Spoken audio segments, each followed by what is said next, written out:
So we're streaming. Possibly. This is how pretty much all of our videos start. Yeah.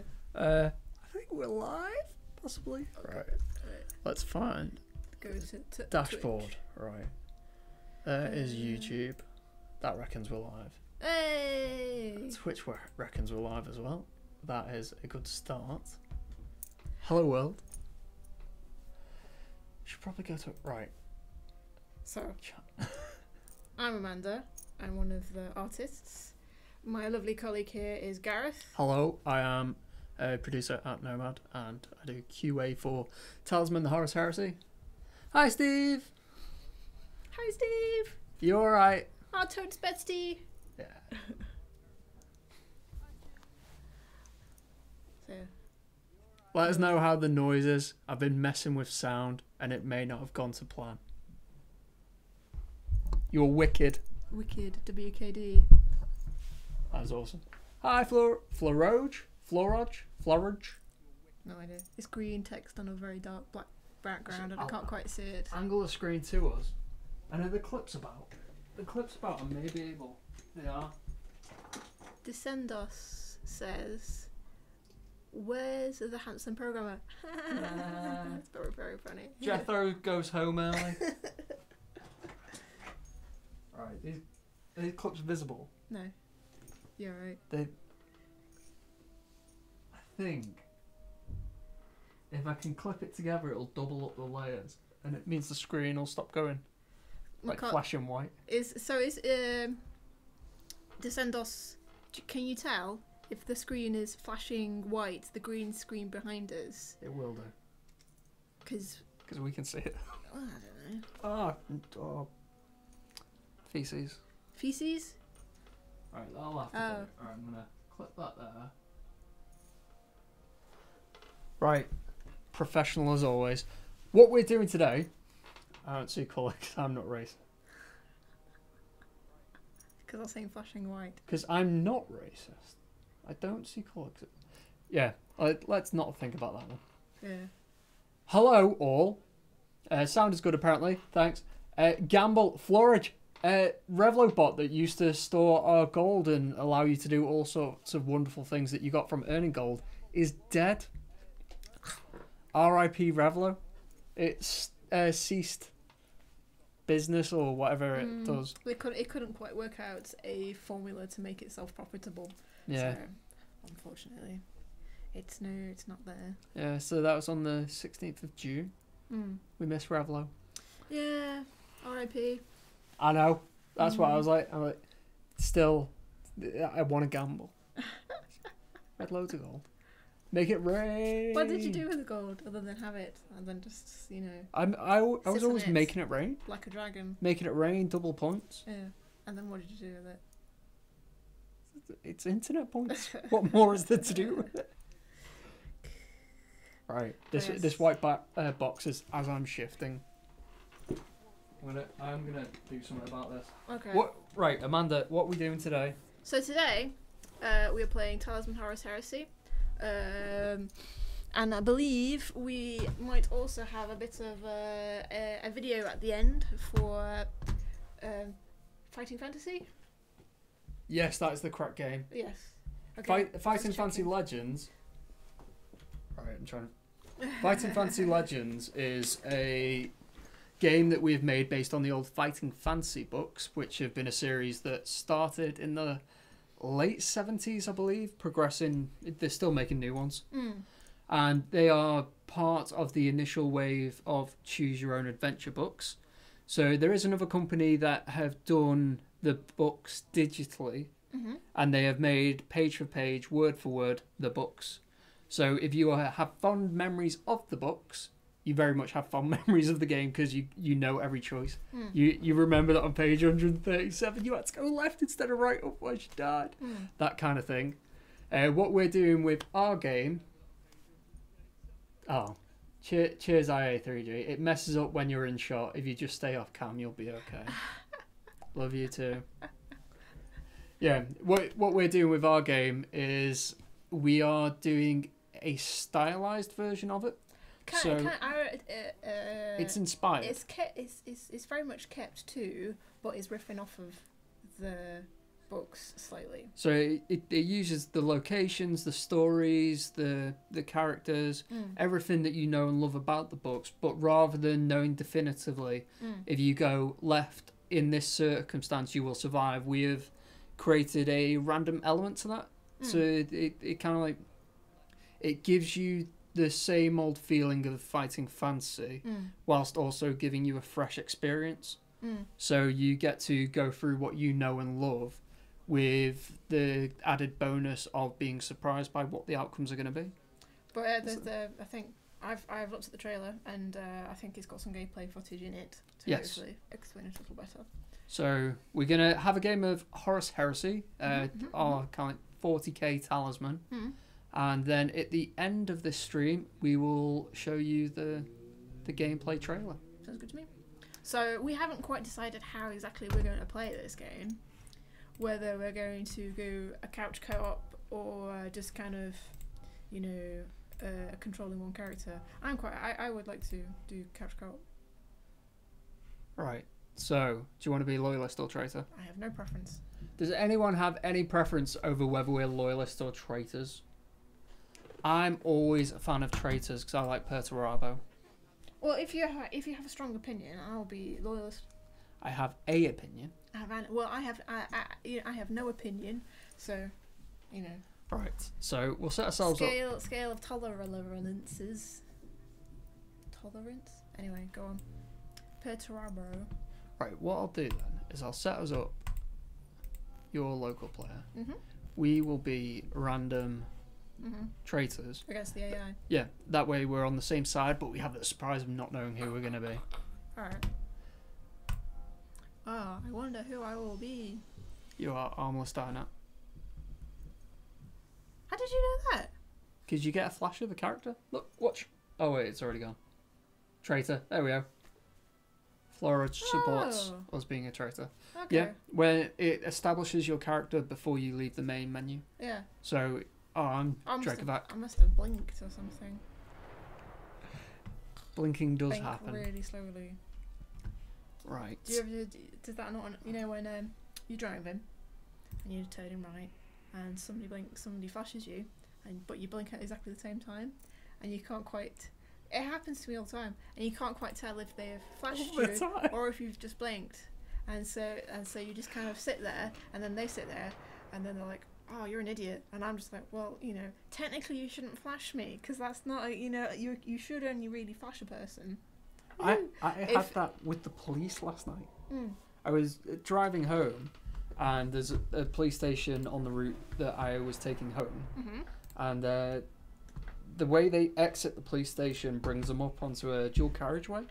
So there was a cyclist on the left-hand side of it just before that exit, and I went to overtake him, and then I saw blue flashing lights coming to my left just ahead of me. So I went from 30 miles an hour down to 10. And then the police car with flashing lights stopped to see what I was doing. I was like, I have slowed down to almost a crawl, so you can go ahead of me. And I was like waving madly, like, go do your police things. I don't want to be in the way. So as they went, I started to speed up. But then there was another set of flashing lights behind me. And I was like, right, I'm just going to stay where I am. Technically, I was in the fast lane. Yes. But where they join it was just to my left, so I was like, I'll just stay here. They can go past me. I will try to be as little obstruction as possible.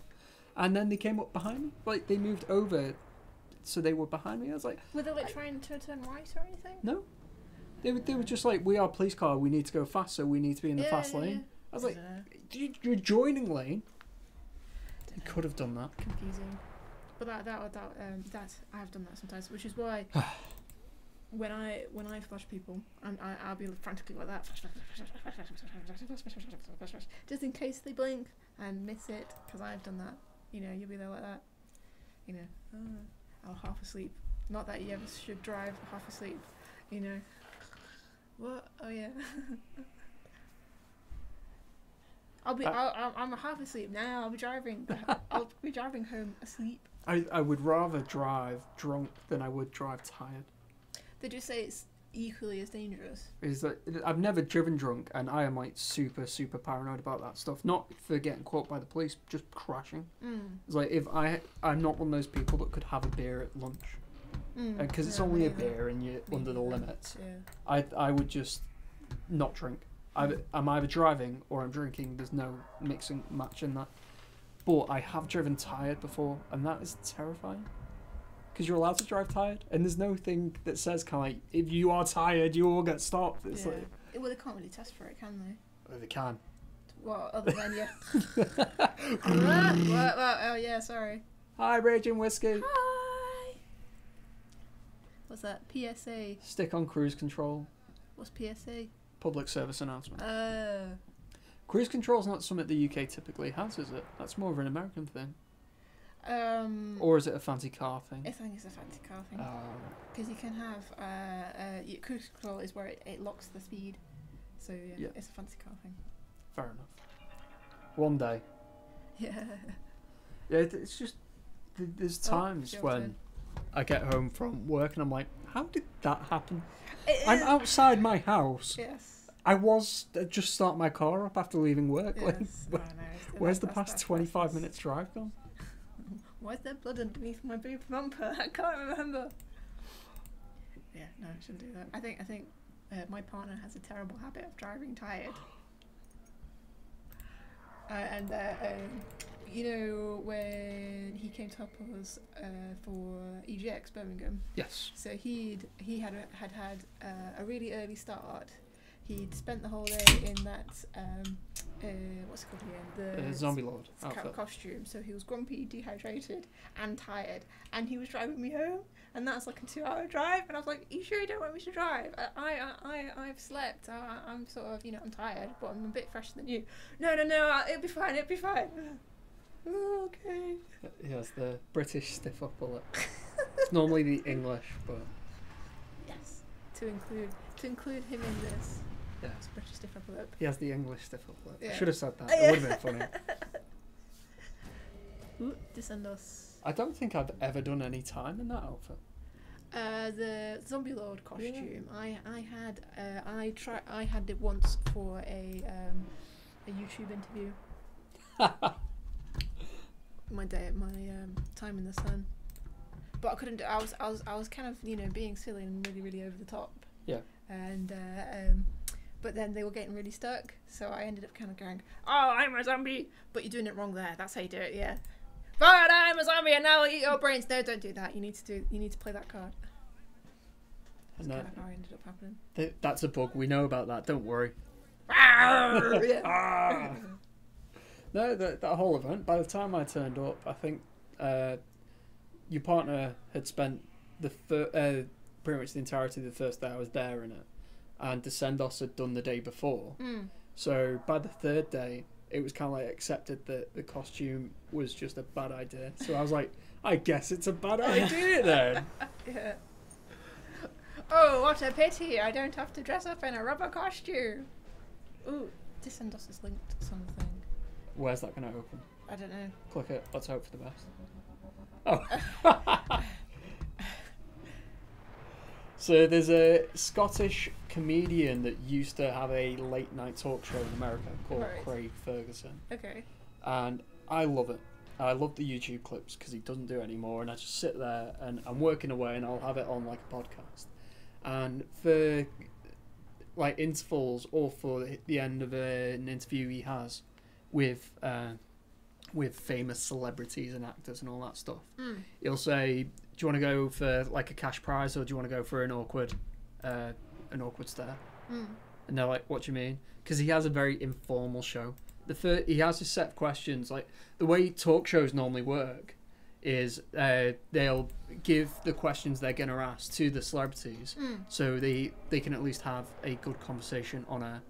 Now it may seem exciting or not exciting that everyone knows what the questions are, but they can make good TV out of it because it means there's a dialogue. Well, yeah, they're not there going. Not too sure. Yeah. But Craig Ferguson, the first thing he does, he takes his cue cards and rips them up, and he's like, "Right, how are you? Where are you from? Is it nice there? No. You've got a product. It's a movie. Yep, 10 seconds, done. Right, next thing." And then, as pointed out, the awkward pause. You're like, "So, do you want to go for the cash prize or the awkward pause?" Okay. And they're like, "Awkward pause, I guess." And he goes,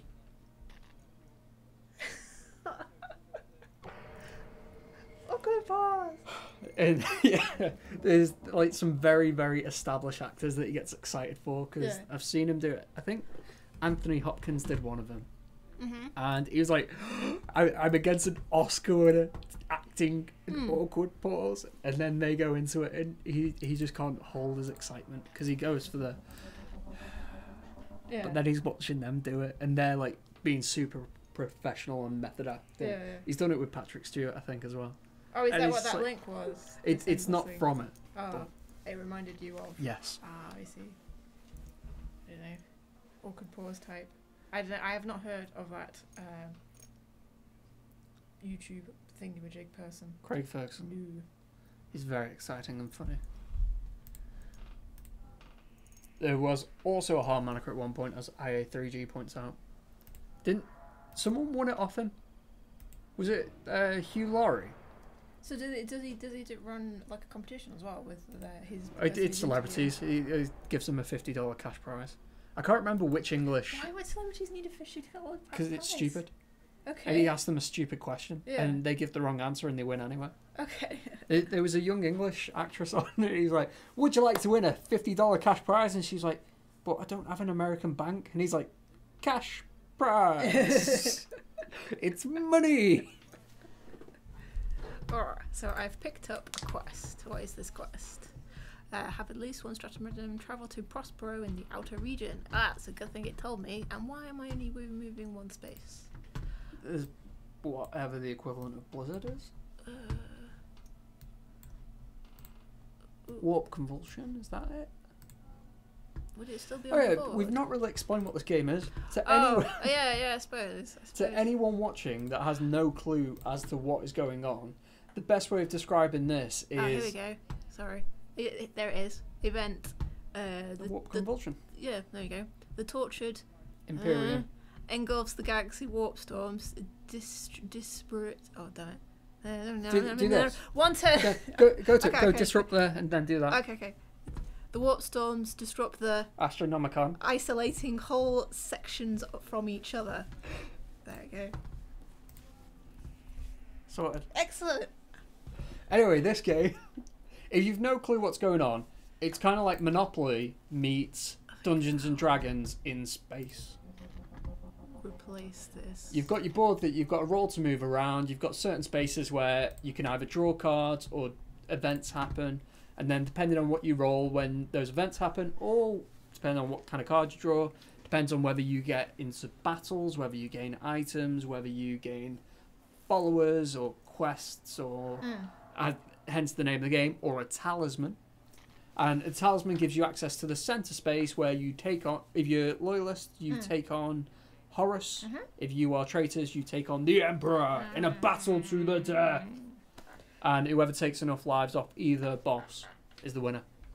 Though, in the new Shadow Crusade expansion, which is coming out soon, there's a load of new endings. Has that been announced? Yeah, because I say it all the time.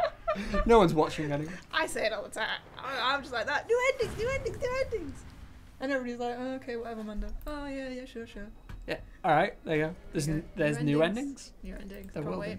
Can't wait. And that's soon. That's another thing that Craig Ferguson kind of expels and says is because his show is the latest of the late night shows. Okay. His approach is, well, no one's watching anyway. So like all these celebrities turn up and they expect like an interview and they're ready for interview format. Right. This is this. Yeah. This is my product. And when he's just like, so you went to Vegas? Did you gamble? Yeah. How much did you lose? Did you smoke any weed there? Because we're allowed to do there. Come on, you can tell me. You can tell me. Nice. And all that. They're just like, what's going on? Ooh, and he's like, what's this? no one's watching. Encounter a close compact data slate. Okay, that's a bit easier than the one I had before. So, because I've picked up a quest and I wish to complete the quest to get a talisman. Yes. Talisman will allow me in the centre, and hopefully between getting the quest, getting a talisman, going to the centre, I should be able to level up my character enough to be able to take on the Horus in the centre. The Emperor. Yep, that one. No, oh yeah, because we're traitors. We're the good bad Yep, guys. Yep. Anti-heroes. Yes, that's a good term. Mm-hmm. What was I thinking? No, I was going to say something. Can't remember. But it's all this, with kind of like YouTube and the social media, the way people communicate with each other has changed a lot in the past 10 years. Was the point I was thinking of. I can't remember why that would be relevant to any conversation. Well, no, what you were saying? Oh, the actors were expecting traditional interview, but then your man was like, oh no, it's late at night, nobody's watching anyway. We're streaming this in the deep dark depths of the internet, and we could, you keep telling me off for swearing, but I could swear because nobody, because we're in the deep dark depths of the internet. We're supposed to be family friendly. We're told to be family friendly. Yeah. Yeah, it's damned. Yeah.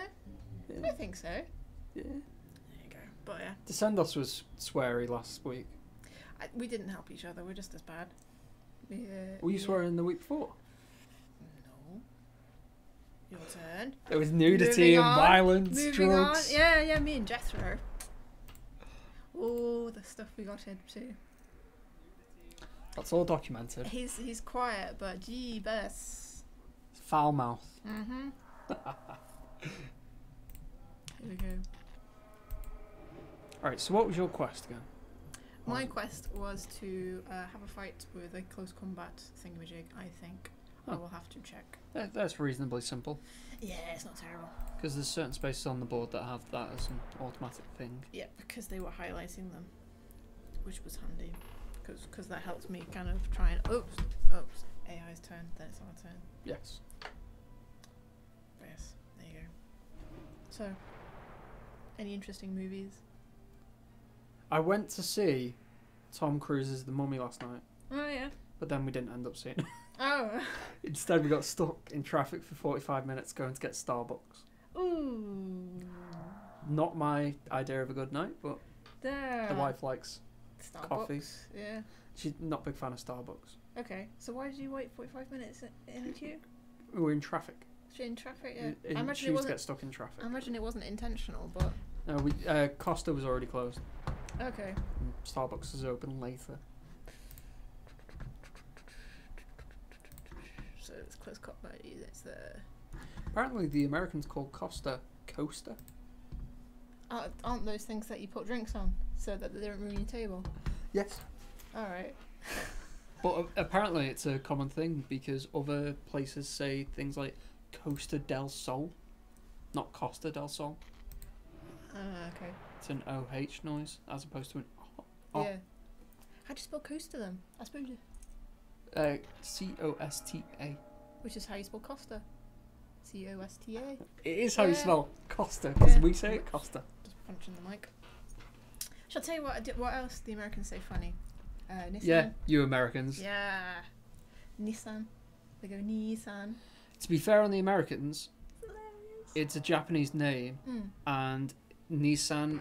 Oh, I read a fact about this a few days ago. I think it was a Reddit fact, Mm. and it's the ni It's is like two brother and sister. is two in Japanese and three Oh. is san. H, ni, san. Yeah, 2, 3. That's why it's called Nissan. It's 2-3. Okay. Why? I don't know. Oh, that's it. In all the marketing things that Nissan Oh, yeah. do, they always have the number 23 represented because that's Nissan 2-3. Yeah. That's probably why the Americans say Nissan. It's because they're saying it right. Really doubt it. It's like Yoshi and Mario. Mm. We say Yoshi and Mario. Mm. Yeah. Oh well, let's have a look. Yeah. So this is a corner space. This is a corner space that favours traitors, and I rolled a 6, which is the best thing you can roll on that space. Woo! And Because that- you got like +1 this and +1 that and +1 this and +1 Yeah, that. I got +1 Ready! for starting It was like this. raining, and you were like, "Oh my god!" Yeah. Butterfly's back. Don't, too soon. Too soon. Yes. Anyway, Wonder Woman was alright. I was rapping on about Wonder Woman last time. I was checking the age rating on it because I was going to take my son. Wonder Woman. Yes, Mhm. it's 12A, so I can take him. Woo. And in that process, I saw all its scores on IMDb and Rotten Tomatoes. It's very, very highly rated. The scores or the movie or both? The movie. Alright, cool. Hang on, I'm I trying. think Rotten Tomatoes has given it something like 92%. Yep, it was alright. 92% versus it's alright. Yeah, yeah. Is that the British compliment, like high praise? It's alright. Yeah. Well, how I compared it was compared to like the level of Marvel films is fairly average, but compared to the level of DC films, it's fan-fucking-tastic. Fan-freaking-tastic is what I said. I think you just got cotton wool in your ears. And so yeah, there you go. So what are you doing? I don't know. I use Shroud Bomb, and I forgot that Shroud Bomb automatically takes to range combat From from an opponent of your choice. So have you done it to yourself? No, I did it to Ferrus Manus. Right, I okay. forgot because I confused it with the Metabomb. Rod of Ruin. That's the talisman. It is that lets you choose between your strength and craft. I thought I could do that. When it's not.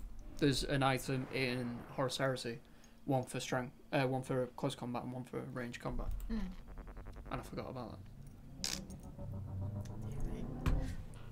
Good movie, trapped in a universe of terrible movies.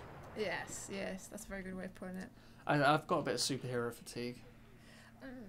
There's too many. What have I seen recently? I also think it's because I've been told my opinion on Guardians of the Galaxy was wrong. Why? What was your opinion on Guardians of the Galaxy? It was quite good.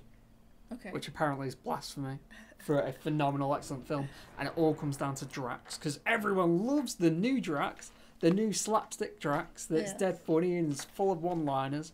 And everyone goes, he's just been around all the other characters that long that he's starting to pick up like how to actually behave like other beings in the universe. That's why he's making jokes, is because it's character progression. And I went, no, absolutely not. The test audiences in the initial film would definitely have just gone, he's boring, don't like him. I think that's what the average punter saw, so they specifically wrote him to be more appealing. And when I watch the film, I see that. I see the strings. You can say that with anything, though. I mean, hang on, have I got a chance? Yes. Yeah, I mean, you know, like, watching Friends or something. Yes. And how painfully scripted that is. Even all the, oh, they've just messed up. Oh, they've had a falling out because they've said something wrong. It's all so painfully, gut-wrenchingly scripted. Yep. And in your real life, when you're there, kind of in relationships, talking to friends or whatever, and you just kind of expect to have conversations that flow like that, but they don't. It's like an alternative reality. Yes. I find that with Big Bang Theory. Yes. I, Oh my goodness. I despise it I because do watch it. all characters have become caricatures of themselves. Like Sheldon is now Super Sheldon. Initially, in like the first three series, he had very much traits that highlighted how much of a kind of nerd, geek, antisocial, possibly even autistic character he was. And then the writers found out what people liked about Sheldon and only wrote those things. Yeah. He suddenly became a character that had no dynamic. Like the funny parts of him were no longer funny because that was all of him. And I suppose that appeals to some people who they kind of look at it and go, it makes him 100% funny. Sorry. But now I do understand what you mean. What was the thing? Rage, I suppose Rage and Whiskey reckons that Star Trek Into Darkness is terrible. Star Trek Into Darkness is terrible. I'm so glad you agree with me, Raging Whiskey.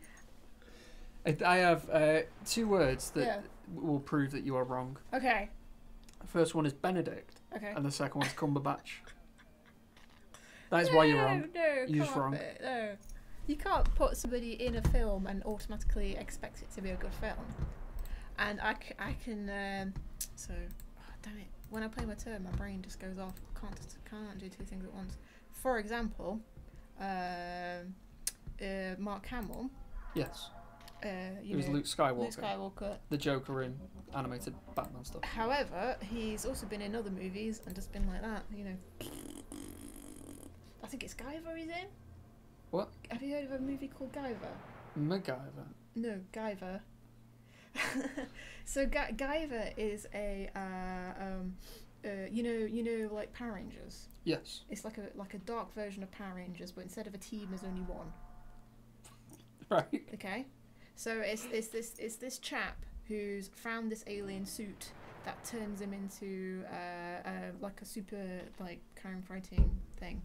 It's called Guyver. Yes. And so it's a lot darker. It's your turn. It's a lot darker than kind of like typical. So it's kind of like Punisher, Kick-Ass type. You ever watched Masked Rider? Nope. Okay. So yeah, I suppose Punisher is probably quite similar, but he's in like a latex suit. But yes, so one of the Guyver movies has Mark Hamill in it, but it's not made better by his presence. And I forget why did I bring this up? Oh, because we're talking about Into Darkness. Yep. So yeah, there you go. Have I even got the right Star Trek? Yes. That's the Wrath of Khan. Correct. Yes. Right. But speaking as somebody who watched the original Star Trek films and then watched Into Darkness, I was bored as buggery about halfway through. It's an interesting phrase. I was very bored. I was just like, and then this is going to happen. Oh look, this has happened. And then this is going to happen. Oh, Isn't look, that because you've seen the original content? Well, that's therein lies the problem. It wasn't. They were just rehashing the old films for a new audience. You are not a new audience. But you know, I would like more Star Trek, and you know, they have been given the torch to continue on Star Trek, and they kind of just rehashed the old stuff because like they did very well. So the first Star Trek reboot film they did was kind of like rehashing the old stuff. They're rehashing the old characters. Yeah, introducing characters. Yeah, and they did a very good job. It was quite good. It was quite fun, that first film. The one that just went last, which I can't remember the name of the film. I can't either. But it's that good. Yeah, I enjoyed it. I thought it was pretty good. It was directed by the Fast and the Furious director, and the first edit of the trailer I thought looked really ace because it was kind of like Fast and the Furious in space, and I was just like, works for me. But when you watch the film, it was still fairly sort of like action. I had the opposite effect with the trailer for it because normally I avoid trailers, but we've got a guy who works here, Michael, who likes to spoil everything. So yeah, he's all flattered. It's not that bad. And so I watched it because he shared it, and I was like, I think Fast and Furious is the example I gave as to why I didn't like it. Yeah. Because it was all kind of cut, hard cut, action, explosion, quick dialogue, sex scene, well not sex scene, but sexy character being sassy, explosion in space, and I was like, where's character development and drama and people? You putting a downer on that advert, and I was just like, yeah, that's a cool advert. Like old grumpy Uncle Gareth. Simon Pegg didn't like it. Yes, I seem to recall they all kicked off about it. Yeah. Oh, it was alright. Because they made he directed it or wrote the screenplay. He co-wrote, I think. Yes, because you could definitely tell though, because there was a couple of like fan throwbacks where it was kind of like if you were a fan you knew what it meant, but it kind of went over the heads of everybody else. So that I kind of that was fine by me, but that was totally. All the old characters, so they're rehashing the old characters, but they're rehashing them in an interesting fashion for the new audience. So I think it's don't get me wrong, it's a very difficult line to tread between. Do you think it's on a positive path then? The Star Trek universe. Yes. Time will tell. It's certainly got an odd and even rule, which is in keeping with the Star Trek universe. Are you going to ask me about the Star Trek universe odd and even rule? Because I feel you are, and I'm going to tell you.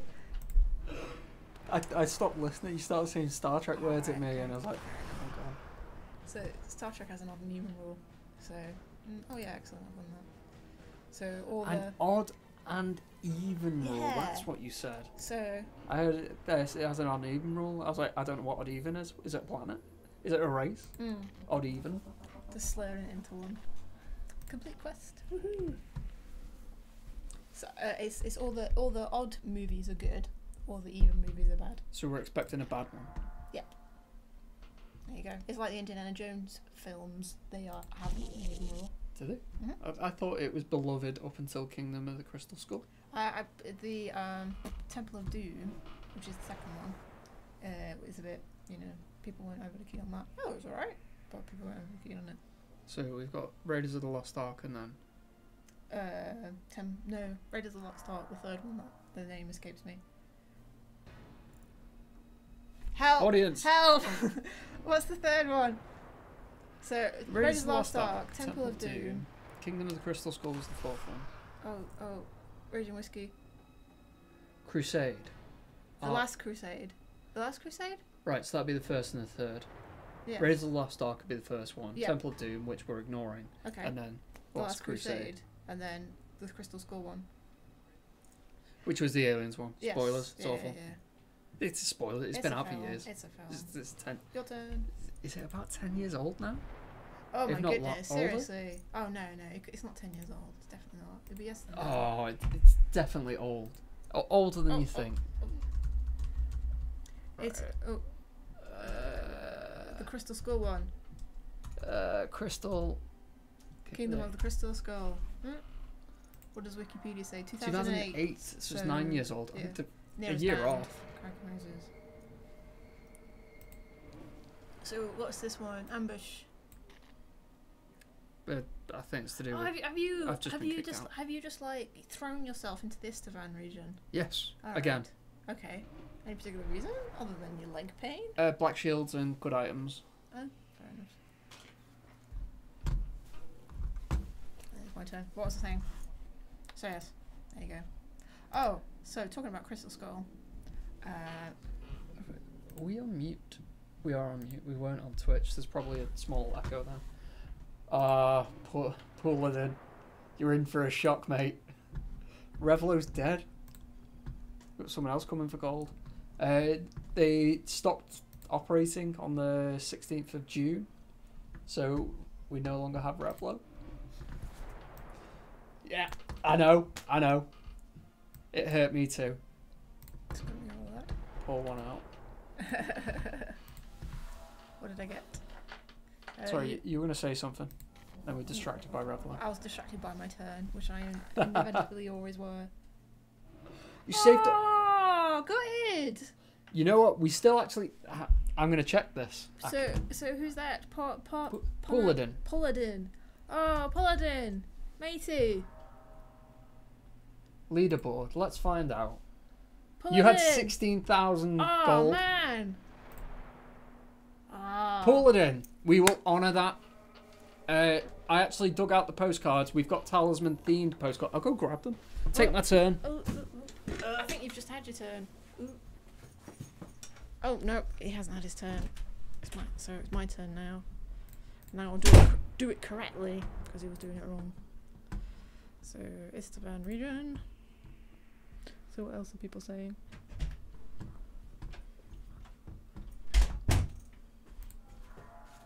Event. That should be okay. Yeah, sorry, man. I might have killed your character. What? Look at the draw. Because some idiot decided to go, oh yeah, Istavan region is the best. Oh, I'll take the draw. There we go, cool. Indeed. Indeed. Right, so we have... Sure, we'll make the camera full. OBS. Let's get massive. Right, we're on a 4x3 monitor over here. And the cards. Oh, look at fine. the cards. There we go. Right. We are taking... We have an ape. And Amanda's also holding a postcard. I should have said Annette's also holding a postcard. Don't get it. Cool. Oh, yeah. Damn it. Ha ha ha. Do that for the witch. Ha ha ha ha ha. Alright, hang on. Let me. I'll do it. There you go. It's a hag. We have a hag. And we also have a postcard. Hey! Hey! Oh. Right, so we have a witch postcard. Which postcard would you like? Would you like the witch? Sorry, that's bad. We have an ape. It's funny because there's certain shades of green that are on there. Which one? Oh. Which are showing the game. Oh no. Oh, that's handy. We have a... Is this a bear or a cave bear? It's a bear. It's just a bear. Just a regular bear. Wild bear. Don't know what other birds you would get. Oh, and the hag. So there you go, Pauldron. Paladin. Sorry. Like a paladin, but pool. Sorry. Yes, so Paladin, we still have access to the leaderboards. It just doesn't function in conjunction with Twitch. So let us know which one you want. The hag. There you go. What I'll do is whisper. Can I whisper? What's that mean? I don't think it gets you chocolate. Message. Could do with a whisper bar right now. Chocolate. Whispers are nice. Yeah, pretty tasty. They're like Is it- arrows, oh, but a bit lighter. Aren't whispers flakes? Oh, I'm getting them mixed up. You're getting them Flakes mixed up. with chocolate over. Or No, whispers. They're like arrows, but they're a rhombus shape and long, and they're just really, really light. Right, I'll shrink us on OBS. There we go. Right, so that's us resized. Do you know, this take video my turn. is going to consist of me just pulling faces. We put out worse content. True. I didn't ever tell you about the time I got absolutely I got yelled at a lot by my teacher for so one of my friends blew a raspberry. I found it very funny. Teacher then yelled at me. Oh no, I'm getting it mixed up. So she was telling me off for pulling faces, to which I went, huh? I'm not pulling faces. And then she was like, yes, you're doing it now. Stop pulling faces. What? This is my face. Yeah, I think you have told that story. Probably. Not surprised. There's only 3 stories in the known universe. All of the stories are variations there's from more, them. Yeah. Well, you know what they say. There's no original ideas anymore. Yeah, it's not true. There are no original ideas. Right, so we're now Sorry. back on our page. Doomed. You said it. Right. I quite smartly moved off our Twitter thing, so I don't know what has been said. The hag, Paladin, you've claimed it. I've just sent you a message so I can go back. That is true. Descendos is hating on me for talking about my previous employment place far too much, which is probably not Exclusively. All stories. wise to say, because it's I used to work in a shop. Oh, where do I need to go? Oh, this white box is doing me head in. So where do I need to go? Because I only have 4 close combat and 5 range combat, and him in the middle has 14, so I need a bit more strength. Look at everything that's in Prospero. Oh, there's loads of stuff in Prospero. Oh, it is fun. I might head. I don't know. This one's Prospero, isn't it? Have I just sent the message? Pull it in. I think I sent it to you. I hope I've not sent it to Paladin. Paladin. Yeah. Cauldron. Or any other, mispronunciation that I was doing. You can. Which one do you want? You can come and get it, though. We're not sending it to you. Descendos. He's talking to Descendos. Who's sat in the room that's like that way? Because he's not to you. Paladin? Paladin. Ah, I did it right. Technically, we're on the clock. Yeah. We've finished our daily duties. Yes. Yeah. And now we're staying a bit extra This to. is a bit of a jolly, really, isn't it? Yeah. Stay a bit extra now so that we can have a really long lunch break. Chili Club. Chili Club. There's a local restaurant called the Chili Club. Knocking on the window. Get back to work. No. We should get sponsored by them. I would bang on about the Chili Club constantly. Be like that. Me talking about my previous shop that I used to work for, and you talking about Chili Club. That's like the entire conversation in the office, isn't it? Are you actually working on Talisman? Yeah. Honest. What we're doing, we're testing the game and streaming at the same time. True. Yeah. So if anything goes wrong, we'll document it because that's what we do. And we also get to chat nonsense. It's exactly like work, really, isn't it? That's what happens. Alright, I'm going to use that stratagem and hope that... I'm sure there's someone in here with me. So what does that stratagem do? Redeploy to ally. Oh, I'm not. No, sorry, man. I'm not in the Istvan region yet. There you go. I think I broke the game. But only available. Oh, so any sector? It's not restricted. I thought it was in this region. You moved to yeah. So See? so you've I wanna be moved out. So you've moved out of the Istvan region. Yeah. Well, there you go. Saved yourself some. Right. What are your roles on the team? You first. Right, I am a producer at Nomad, so part of my tasks working here is to ensure the quality of products. So it is my job to make sure all teams are talking to each other, all teams are doing what we originally agreed on in like briefs and descriptions, and also manage any problems that arise and ensure that all teams are talking to all teams in regards to those problems. Like matron, really, aren't you? Yeah. Keep clipping people around the ear or if they do anything wrong. Essentially comes down to relationship management, right? You make sure you're talking to that person. You make sure you're talking to that person. You've got this problem, right? This guy's the person that you need to be talking to, all that stuff. And on top of that, I also do QA when the main product that I'm working on, Smash Up, doesn't require lots of attention. So then I fall back to Talisman, Horus Heresy, Fighting Fancy, and I play those games and report any bugs that I find directly to our development team, with our coders, programmers. Yes. Programming team, that's what we want. So, and I will do my turn first, and then I will... Not enough meetings. It may sound like you'd be like, oh, you're constantly stuck in meetings, but as a producer, your job is to ensure that all the cogs are oiled and turning, which means what you want is constant contact with everyone. So constant meetings is what you want. If you're not in a meeting or if you're not in a dialogue with certain members of certain teams that are in certain places, then you don't know what's going on. And that's a scary thing for a producer. Like, the most comfortable position I can be in is having recently spoken to everyone. Because then I know exactly where we're up to. So yes, I'm Amanda, and I'm a junior artist. So I do I do most of the store stuff. So the screen that we're looking at. I've done quite a few bits of art. I've done all the equipment and stuff. I've done. So what does equipment mean in this game? What requires. So in Talisman Horus Heresy, the equipments are just like these line art pieces. So that's what I did. I did that.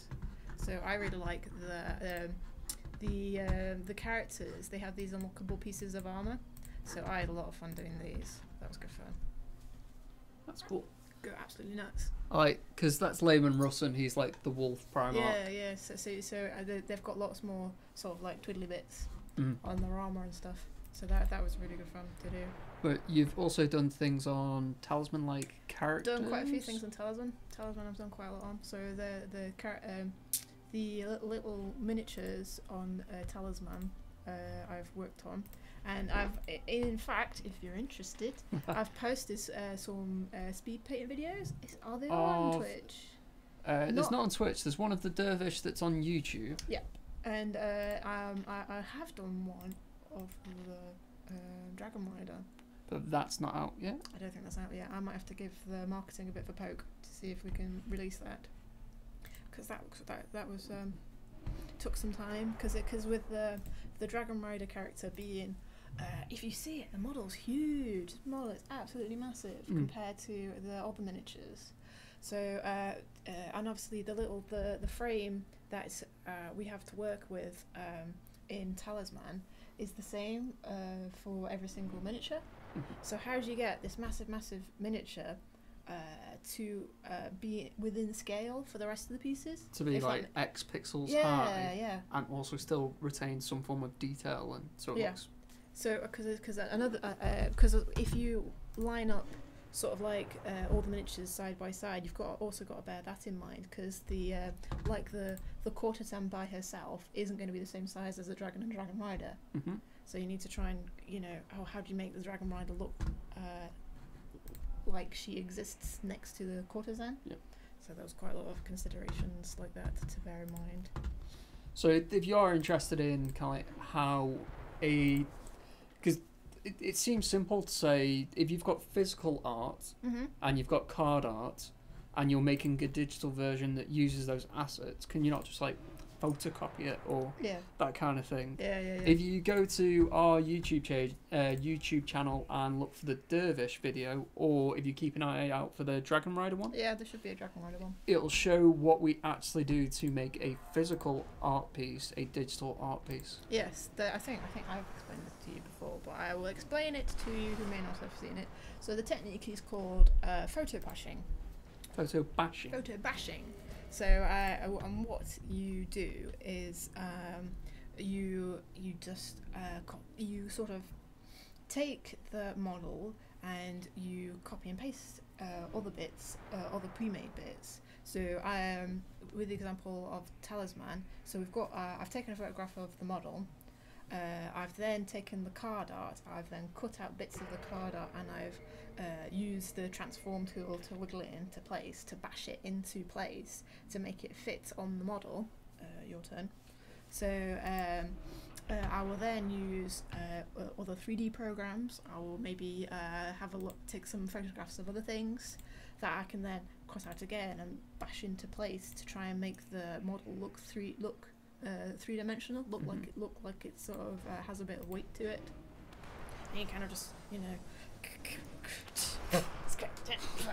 get it, and then that's how you do it. So it was really, really fun watching the Dervish video back, because when I was doing it, you kind of like, oh yeah, doodle doodle doodle, oh that's a bit wrong, delete, squiggle squiggle squiggle. But then when you watch when you watch it back fast, you're just like, oh wow, I know what I'm doing. Who'd have thought I could have done this in 20 seconds? Crikey Moses. Like that. So that was quite fun to watch. It's quite nice, quite satisfying to see a progression. So yeah. Can imagine. So any artists out there doing a speed video is quite good fun. Just you've also got pieces in Fighting Fantasy where, because it's a top-down view of your character walking through a city, there's loads of kind of scenery pieces. Yes. And you've contributed to certain things. Not as much as Talisman. The Talisman stuff. Talisman I've done more for, but I have done some stuff in Fighting Fantasy. Thank you for bringing it up. There's loads of kind of cute pieces, like the guy who has done the majority of the work on Fighting Fantasy, Carl Jackson, on our digital version, is Carl Jackson. And we all sit in close proximity to each other in the office. And he'll turn around to Amanda and he'll go, right, I need this thing, I need this horse and cart, or I need this old woman. Can you do an old woman? Can you do a horse and cart? And then Amanda goes away, does the art, puts it into the game, and then as Carl's going through trying to like picture where the characters should be going next, or whether certain things he's done with the game work or need altering, he will then see what he wanted in the game there. And I remember this moment where he turned around and went, is there someone under that horse and cart fixing it? Yeah. Because there was a horse and cart that had a wheel that had busted off it. Yeah, because Carl had asked for a bunch of roadblocks. He was like, because invisible walls annoy people. That's your turn. Can you do a bunch of roadblocks? And I was like, all right, come up with 5 roadblocks. And you kind of like, so you go a bit sort of. When you're given something quite open like that, you can go a bit mad. And so you come up with really, really crazy ideas. And one of them was, this guy has this broken cart and he's underneath fixing it. Yeah. So there you go. So it's just interesting things that give a sense of realness to a cartoony, digitally environment. Because I did quite a lot of the background stuff. Yeah. Well, another artist, Donna Janet, I think her second name is. She's done a lot of the background stuff as well. So me and her have worked on that. She's done the majority. So yes, she's done quite a lot of work. It's just kind of like, as you go through it doesn't feel like a static image. It feels like there's many small parts that make up the larger tapestry. So I've always been interested in art, but since I've been working here, I've learned, just kind of, I've learned quite a lot. So it's not just, when you kind of do a doodle, it's not just kind of, oh yes, you've drawn the doodle and that's great. You need to think about, where the doodle is in that existence. Yeah. I used to, I do quite a lot of drawing classes, and they go, oh well, that lady, that person floating in space is great. It'd be nice to know what she's standing on. You're like, oh okay, I suppose I'll draw a floor line. We're done. Oh, you rolled a 5. Ah. When's Fighting Fantasy / the Dragon expansion due out? I don't think we've got announcements for either dates. Soon. Not that I'm aware. Yes, I think that is about as much as I think. They are due out very soon, but we've not established the exact date they're coming out, and it's not for us to go. Yes. So I reckon it's going to be. Sorry, guys. That's me twizzling my mustache. Dragons is currently in beta. Yes. So that's getting a good hammering. If you would like to play the Dragon expansion early before it's come out, we are opening up our beta group that we usually run games through before release, and we're running it for longer. So it means people who are accepting that the game may be in a not fully functional state. Not fully functional state. I'll roll your dice. Cheers. It's very kind of you. Thank you. Yeah, those who they want to help out, they want to make the game better and stronger. We are giving them more time with the game to ensure a strong and stable release. I'll keep saying it. Political reference there. This close to satire. Yes. I'm Chaos Spawn as well. Yeah.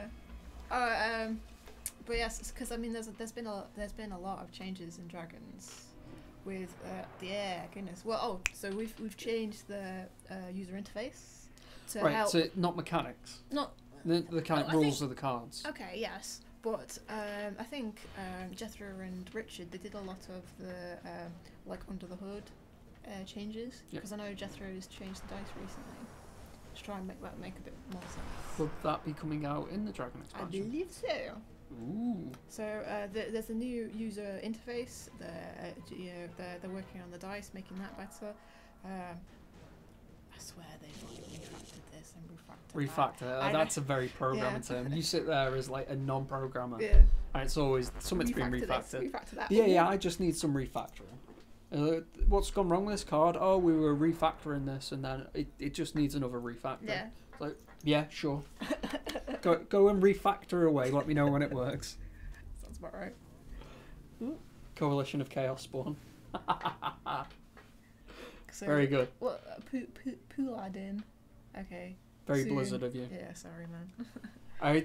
Sorry. We're not marketing, so it'd be for us to throw them under the bus and say the game's coming out. We should really ask these questions before we start streaming. That would make more sense. That would be the professional thing to do. If they've not announced a date yet, though, the answer from them is going to be tell them say soon. Yes, very true, very true. But if you want to be part of the beta for the Dragon expansion, there is a chap on our Steam forums called Tyr, Tyr. There's also various posts that I've put out. I'm Fommelhort on the Steam forums, so I've put various beta callouts with a link to Tyr's profile. If you send him an ad and say I'm looking to be part of the Dragons beta group, he will give you access to that and let you know what is needed. Which is essentially just communication. If you want to play Dragons and have fun playing it, but then you find something that's not fun because it's broken, let us know. Let us know. We're not allowed to talk about release dates, is that? Seriously. On the chat. Oh, okay. So yes, just reading the chat. Sorry for the awkward pause there, guys. The Chaos Spawn sat there like that. Apparently it's my turn. Oh, it is my turn. It's because there's no dice. Whenever I get toaded or turned into Chaos Spawn, I forget. No dice. There's the main player doesn't notice. Cool. Battle Spawn. Oh, I'm gonna die. Dude. first rule about Nomad is don't talk about Nomad. Don't you talk about Nomad. Talk about Nomad plenty going. Pull it in. If you have a Talisman group that you play digitally with, it's an open beta call out. Get them all into the beta, and you can play Dragons multiplayer as well. That which would be a huge help. Yes. Because we've not the beta groups tend not to really play online games. Play with themselves. So that would be very helpful. Yeah, it's not as if you have to play in a certain style. The beta's not for those that are going to go and spend 12, 13, 14 hours of their day just hammering away at playing Dragons and trying to break it. We need people to test the online capabilities. And resume functions. Resume everything. functions, and there's certain things that you will not pick up playing against the AI. Yes. There's certain styles of play that only come from interacting with other humans. And also there's certain stuff that you won't that won't be picked up by automated systems, because we have like automatic soak tests that pick stuff up. Yep. So the soak test will tell you if there's a block, if there's a freeze, or if there's a crash. The essentials of functionality. So a soak test is the AI playing. Or if it's fun, to be honest. I mean, you and I played. Oh, it's your turn. You and I played Dragons with just the base, and it was with the Dragon Realm board and the Dragon Slayers ending. Yes, I think that's right. But the which was just like such a grind. Oh my goodness, and it just wasn't fun. So and an AI wouldn't pick that up. No. So that is another reason why it's well worth passing it by actual real life people, because it's not, an AI is not going to be able to go, this is a bit of a grind. maybe we should revisit the rules. Yeah.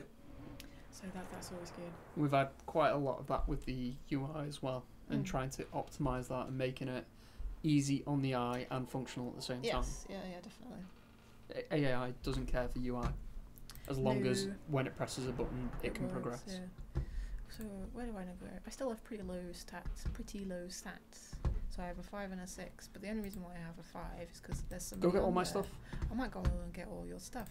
So I'm gonna go out and then I'm gonna go back in. That's what I'm gonna do. So you've already got a talisman, haven't you? I do, but I've got really pish stats.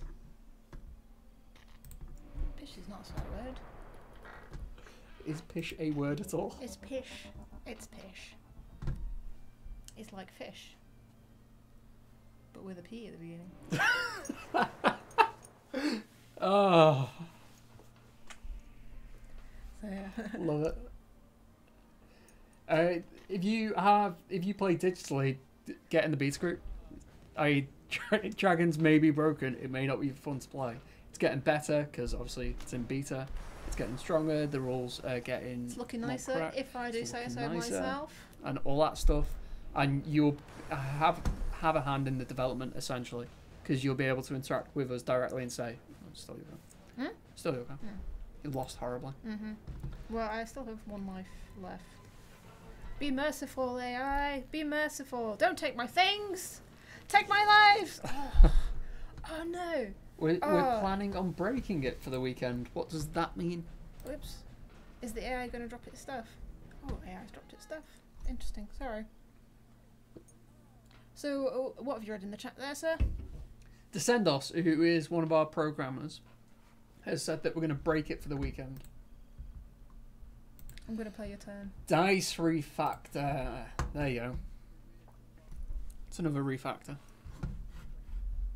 Yeah. They probably just made it up, They probably just sit there.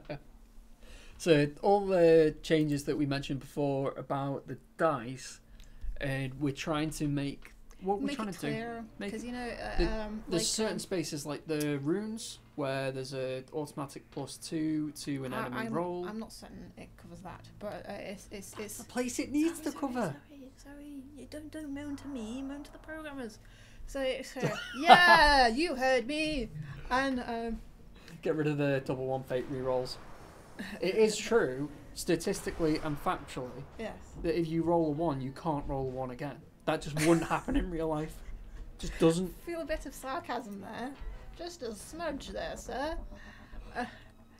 Anyway, I believe so. In Dragons, there's a couple of cards that go roll a dice, and you can add one for every add one onto your dice roll scale. for every scale that's in the region. Yes. And considering the outer region has something like 20 spaces, I'm guessing off my top of my head, that's like plus 20. That's like plus 20 on your dice roll. So there's, you know, on a 6-sided dice, you're not gonna get 20. Oh, right. I'm with you. I mean? Yes, because there's loads of... If you roll even if you roll a 1, it'll be 1, 2, 3, 4, 5, 6, 7, 8, 9, 10, 11, 12.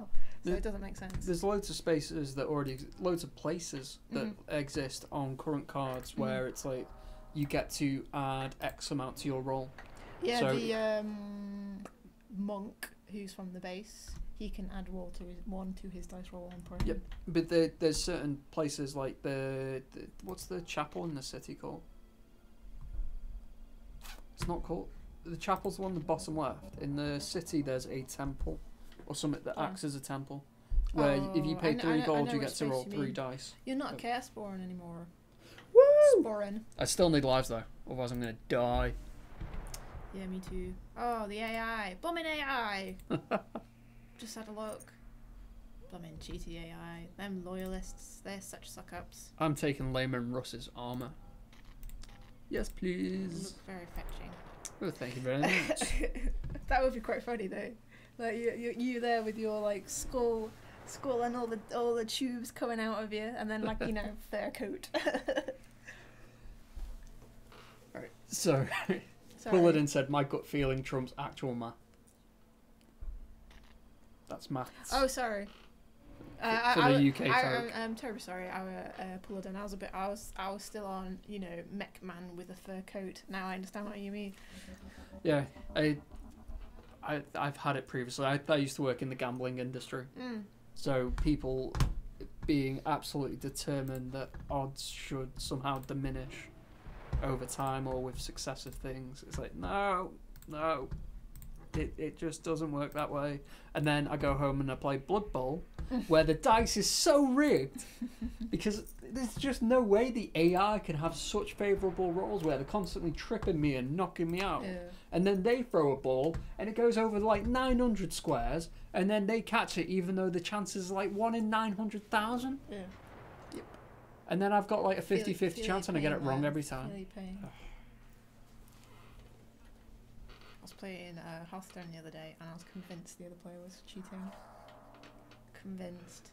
Because it was just like, so when you're playing Hearthstone, you like start with like, you know, 1 gem that you can spend and it goes all the way up to 10. And they were like throwing down like 10 cost cards on their first turn. I was like, mother! I was like, it's a good thing there's bumming canned responses in this game, or all the obscenities that will be coming out of my mouth. It's not a Nomad stream with me on it, unless I've mentioned Siege at least once. As is all my conversations, because Siege is my life outside of work and sometimes inside work. So I've started playing on PC on my lunch break. Pew pew pew pew pew pew. Super bomb. But the amount of kind of calls of hackery that goes on in my group that we play with. We've got a little club on the Xbox where you can share videos to. Okay. And someone was like, "What's this video that I've just shared on the club?" It's mate, this guy was hacking so bad. Elite hacksaws. Yeah, and there's like this basement in a map called Hereford, and he had blown the hatch that had been reinforced, and all you've got to do is get in the objective whilst there's no enemies there. If they are there, it's contested and it comes down to kills. So he drops the hatch and he does it quite stealthily. Good on him, he's not normally that stealthy. And he sees an opponent across the room, and the opponent's looking out of a door away from him. He fires, and the recoil of the gun takes him up and right away from the opponent. The opponent turns around and goes, "I'm getting shot from here." They must have dropped the hatch. So they just turn around, shoot, and hit him in the head first go. And he's like, "Look at it, it's hacks." I'm like, no, they just took a rough guess as to where they were getting shot from and just so happened to have hit you in the head immediately. He's like, hacks. I'm like, how many times did they just... Did they shoot you in the head throughout the game, like just randomly? Were you like stood behind a reinforced or behind a wall and they shot you through it? And I was like, no. I was like, exactly. Man, it's hacks. If they were hacking, Guy they was would have been cheating. shooting you through Guy was walls or cheating. kind. He just so happened to have turned around and got lucky. Ah. Yes. Good stuff. All these hackers, grr. Yeah, that's a good outcome for me.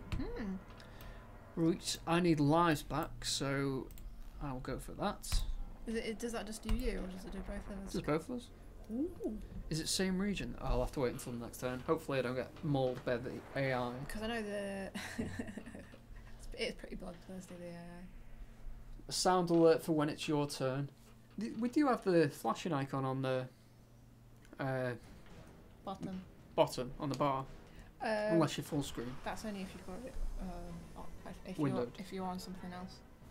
Is it? Yep, pretty sure. Oh. So if like we have this active and we're chatting away with it active, it doesn't flash down at the bottom.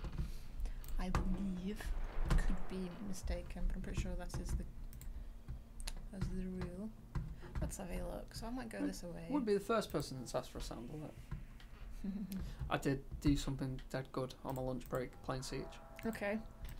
I'm coming from console to PC. This is the first FPS I've ever played on PC. Ooh. So yesterday I played multiplayer, and I'm running around like shooting at the ceiling, like with a mouse going, I don't know what's going on. Bang. Because it's a bit more responsive. Yes, Yeah. that's what I've said to people. Like when you fire a gun, it's so much easier to control the recoil because you can just go click, click, click, click, click, and then move your Pull gun. it down.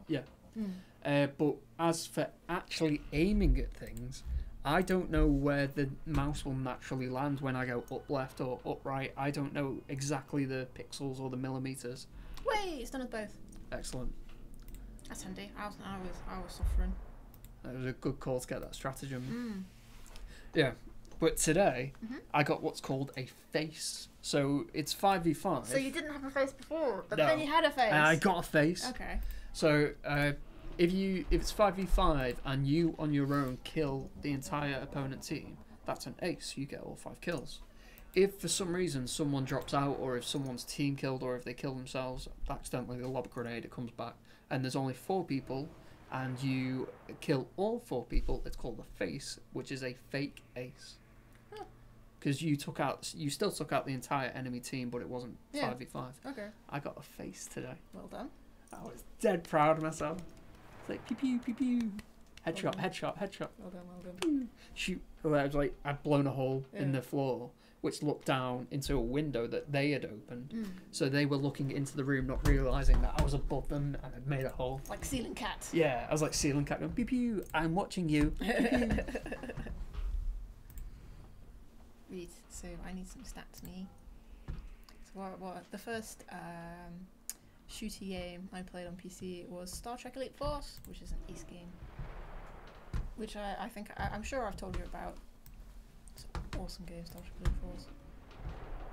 And I think because it's like a blooming old 95 Windows 95 game, you can't play it on Windows 10, which is gutted because I was just like, so I want to play Elite Force again. Regress, get Windows 7. Windows 8 At or Windows 6. At this rate, I mean, my PC isn't a happy chappy with Windows 10. I probably am going to get Windows 7. But yeah, Elite Force was the first game I played on the computer. Your turn. Strafing is the answer. Well, you strafe on console games. Wait, strafe is the answer. What was the question? Don't understand. The answer is 62! Oh, I've got that wrong. Is it 42? It's 42. Sorry. 42 is the answer, but what's the question? Yes. Raging Whiskey, strafing is the answer, but what was the question? I think yes you can is to Elite Force on Windows 10, I imagine. Alright. Yes, you can play Elite Force on Windows 10. Probably can. Yeah. I am not that awesome. Is this game references that I don't you know. should be getting? I don't know. I think Raging Whiskey has a lack of sleep at the moment. Too much whiskey. Because yeah. Descendos, I joined the team. He's been dull on talking about the games that we actually make. Oh, goodness me. If you were interested, Descendos, who's one of our programmers, says, I joined the team around Late City, and before that much of the AI development was just enough to get it working due to limited man hours. Alright, yes. Thank you.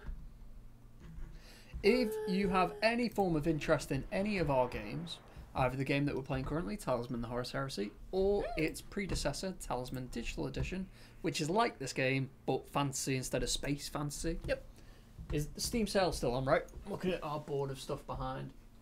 Steam sale still on. There's 80% off the base games, I think, and then between 40 and 80% off all DLC characters, expansions, downloadable packs, and stuff. It may be worth double checking that the Steam is still on. It is. The year planner is behind our screen. Okay. So it's There. like there. Alright. What the? I don't know. Okay.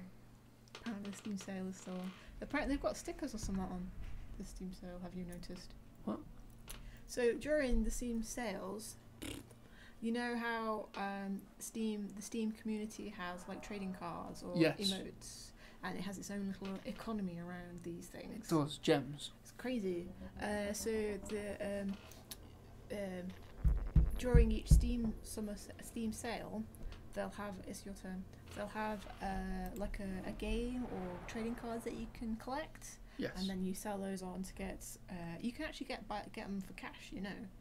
And so if you get a load of trading cards and then sell all your trading cards, you can get like admittedly it is only like 10p, but you can get like £1 off of the next game you buy on Steam. Sorry.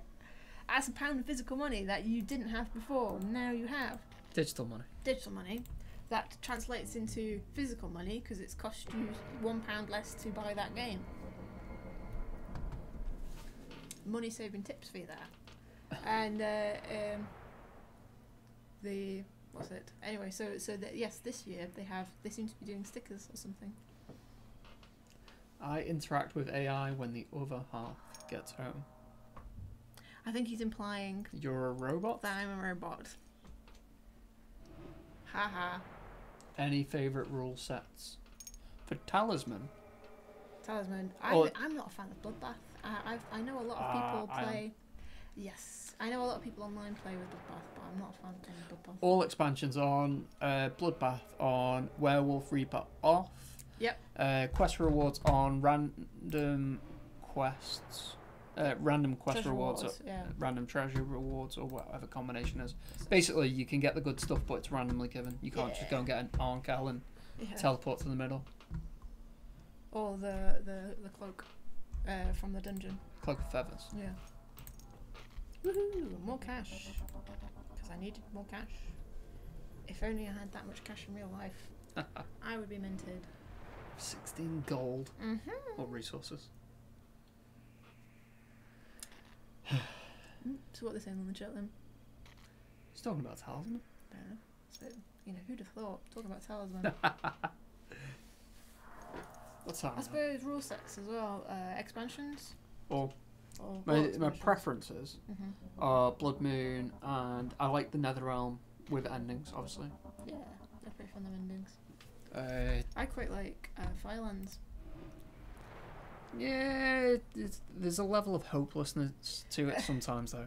With Ifrit, Sultan and Sultana. Yes. You get those That is early quite on, the game That can is proper funny. just become nihilistic. Yeah. I quite like, I suppose, you could argue the Netherrealms is pretty, It scales, though. You have an option to start dealing with it. Innit? Yes. Yeah, bring the pain. Pandora's box ending is fun. I've in fact, I agreed that last week that But man, has that thing the AI's got? he's only got 12 close combat. He does have a talisman. He's gonna get pumped up though when he goes past the things. Yeah, in the but he's inner not going to region. be too far. His next route through it is going to be the one that he wins. Yeah, we keep doing sudden death games of Talisman Yeah. just to make sure we're not trapped in the office till like 10 or 11 o'clock at night. Yeah. Sorry, guys. I have promised that we'll do a a dragon. I think a dragon's game. What, like in 2 parts? I think we should do that. That would be ace. I'm gonna do a long haul game and no sudden death. We're just gonna play to the end. Because it's a bit of an ask to you know, for players to sit there for hours on end. Yeah, but these are all nerds, as pointed out by Danny Pipperoo. Nerds. Yeah. Nerds. See you to send us. What time is the Fighting Fantasy preview? When we finish this game, which we're probably about 10 to 15 minutes off doing. I think that's generous. We're about 20 to 25 minutes off doing. I think it's closer to 15 minutes. But whenever we finish, we're going to put it up over us, and you can watch the gameplay trailer. So it's got all the good sweeping scenes of the map, but then it's got some decent gameplay in it. Then you get to see your little man walking about, making decisions and approaching different characters and having battles and all that stuff. So, Fighting Fantasy. So Raging Whiskey asks, more story-led gameplay? Is this a new direction Nomad is taking in regards to taking board games / physical interactive adventures and crafting more story-based experiences?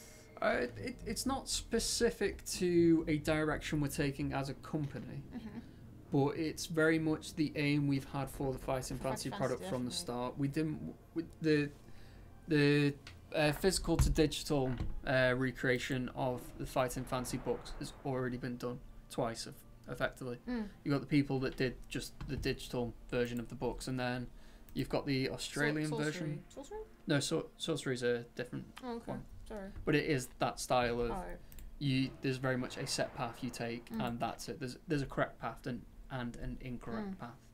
Whereas our version, we always wanted to use the plot points of the first 3 Fighting Fantasy books. I'm not too sure how they fit in chronologically to the canon of Fighting Fantasy, but we've picked 3 to focus on. There's the Citadels of Chaos, the City of Thieves, and the Warlock of the Firetop Mountain. Yes. And they are the 3 stories that will be covered in the upcoming game. And it very much has the same aims. You still have to go and get the same items, and you still have to go and defeat the same bad guys, and you still you were nearly a Jill sandwich, sort of, you know, they put all the things in there. Yes. But there is options and choice. It's no longer like if you remembered that you had to get this item from this person, then you had to go left here, right here, left here, turn to page, whatever. There is an element where you have to level your character. There's an element where you have to take on random encounters, and the Fighting Fantasy has lent itself more to a narrative direction than Nomad's historically done, which has been a nice change. It's been quite nice. It's been having come. I started as just straight up QA in Nomad, which was very much you play the game to break it, and after the core bones of the game have been put together, you then see if you can break it whilst the finishing touches are being added.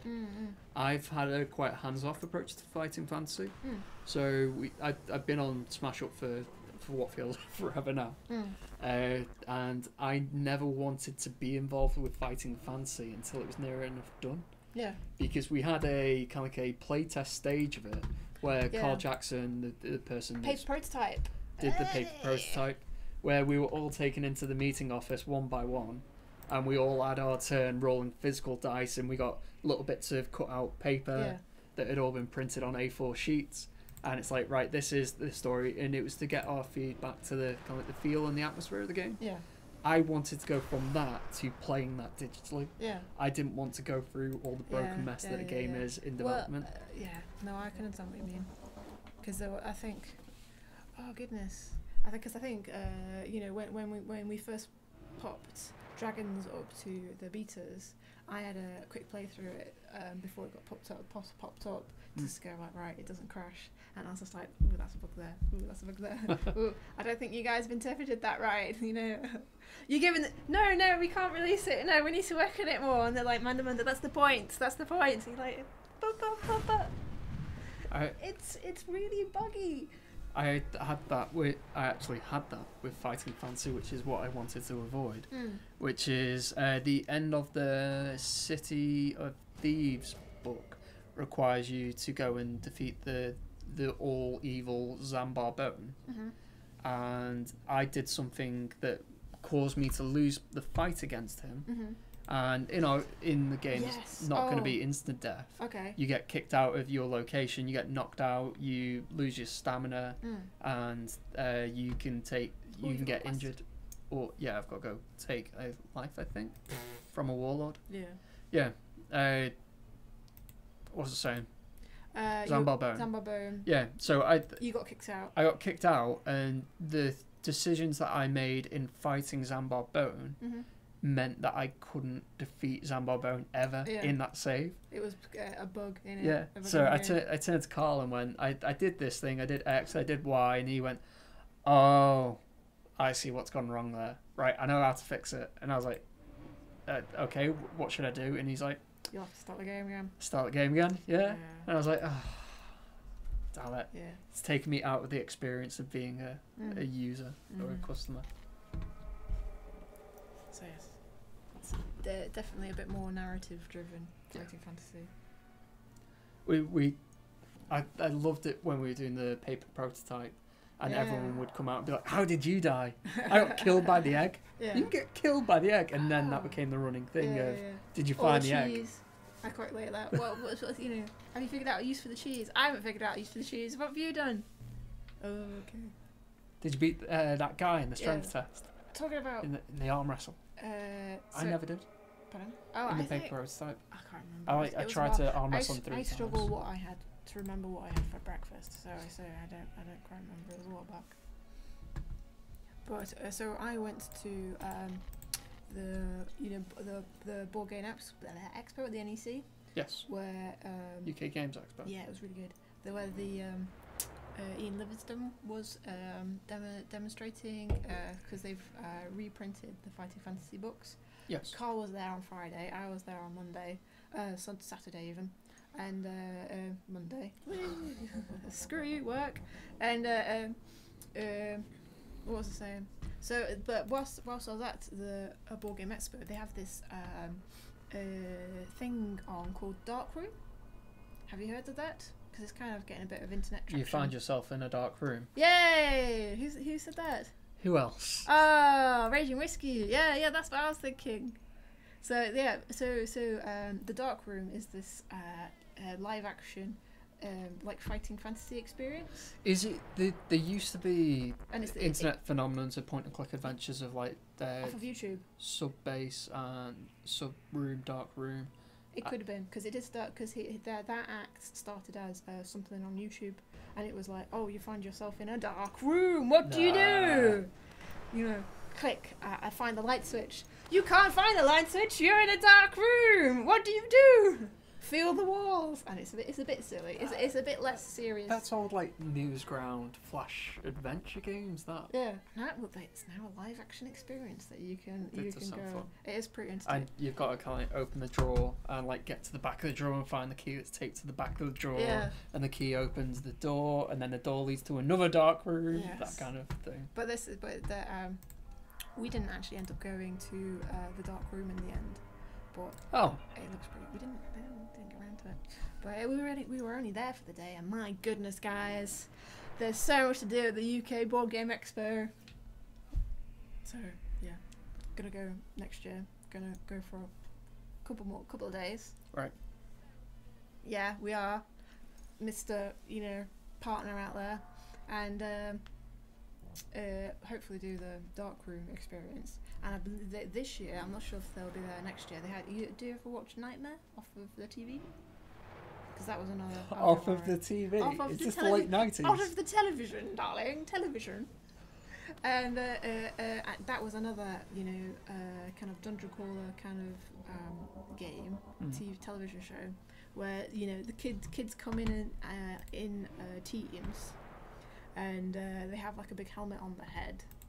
And their team, so you pick a person to go into the dungeon, and they have this helmet over their head so they can't see, and they have to be directed by their team members. Mhm. And that was, you know, back in the day, that was entertainment. Back in my day. Back when there was only 2 TV channels. I think we're going to get beat by the AI I here. think we're going to get beat by the AI. Why is he not charging? I don't think Ferris Bueller's had the charge He ability. does. Doesn't charge make you miss a turn? Or am I getting that mixed It up with... does, but I think in the context of taking on Horus, Mhm. you get your consecutive turns until you lose or draw against them. So I think if he charged, he'd automatically get his perk without actually missing his turn. I think I get what you mean. I don't think it works like that. Because you beat him once and then it goes round and then you fight him again. Yeah. So it's not continuous. So But if you, the if you encounter fight him- restarts, but your turn doesn't. It's not as I'm if you end your confused. turn Well, to hang fight him on, again. hang on. Let's check his ability. Does he have a charge ability? There you go. But you must miss the next turn. So if he did the charge, he would miss his next turn. So he'd attack the guy in the centre, get the bonus. He but wouldn't. No. Yeah. No. Yes, he would miss He his turn. would not miss his turn. You're The thinking encounter of... restarts. I don't even understand what you mean. Right. You have your turn Yes. where you roll for movement, Yes. and you then mo- you draw cards or Yeah. you encounter space or Yeah. ending boss, Okay. and then you have your finish phase, Yes. and then that's the end of your turn. Yes. So if you're against Horus or the Emperor, the encounter phase recycles. No.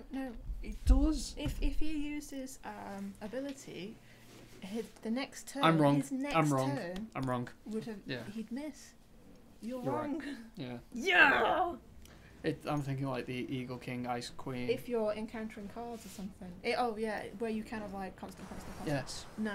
This is literally you do it once per. Yeah. Yeah. Yeah. Well, yeah. Because in Talisman, it'd be like, oh, beginning of your turn, and you'd be like, fight.